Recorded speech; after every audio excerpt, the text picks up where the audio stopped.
ओम ब्रह्म सत्यम सर्वधार। आज दास की कबीर वाणी। ज्यों पत्थर में आग है, ज्यों पत्थर में आग है, त्यों घट में करता।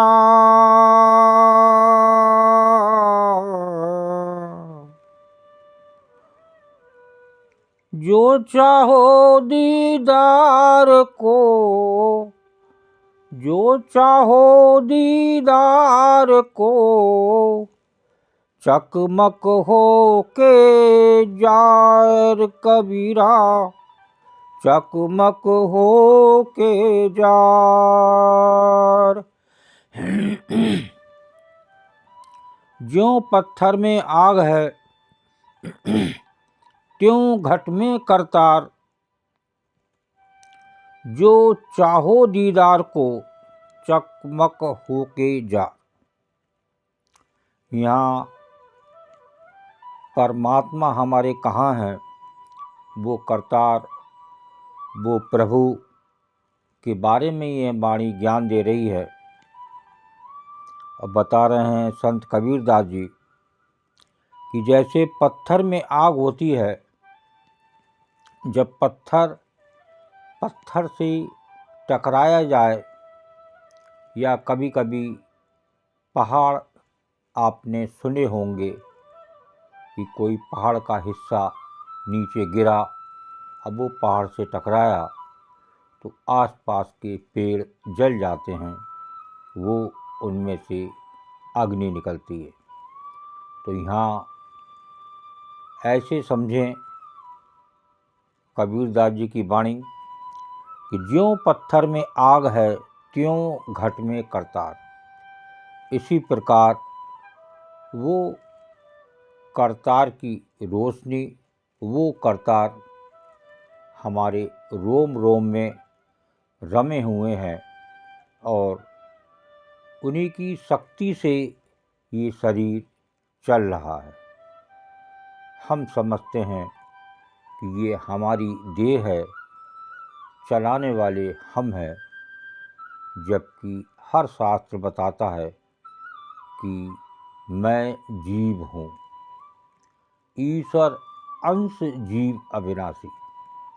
वो अंश उस जीव के साथ जुड़ा हुआ है, जिसे कहते हैं जीवात्मा। जीव के साथ आत्मा, वो परमात्मा। और उससे ये तैयार हुआ है शरीर का खोल।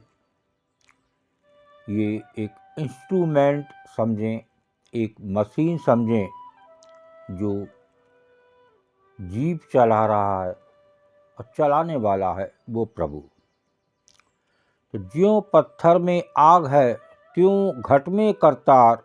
जो चाहो दीदार को, चकमक हो के जार। जैसे पत्थर में आग होती है, वैसे ही हृदय में परमात्मा होता है। यदि दर्शन करने हो तो चकमक होकर रगड़ो, प्रभु अवश्य प्रकट होंगे। जब आप उसको याद करेंगे, उसका सिमरन करेंगे, जब उसको ढूंढने की कोशिश करेंगे, तभी मिलेगा। पहाड़ देखना हो तो पहाड़ पर जाना पड़ता है,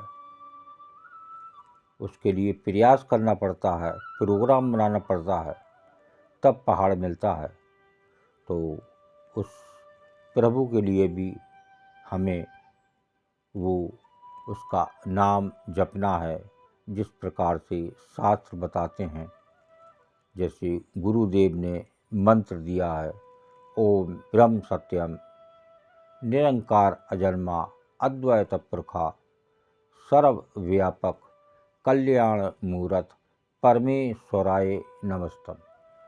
ये मंत्र ऐसा है, इसका हम जप करें तो निश्चित ही ही हमें मंत्र ही परमात्मा तक ले जाता है।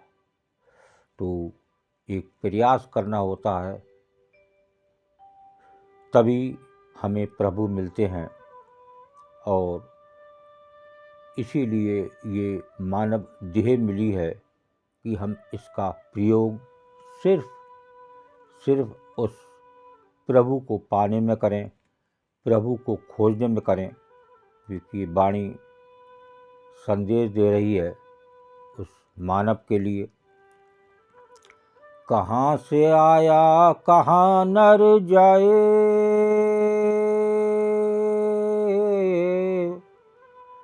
कौन तेरो मुकाम,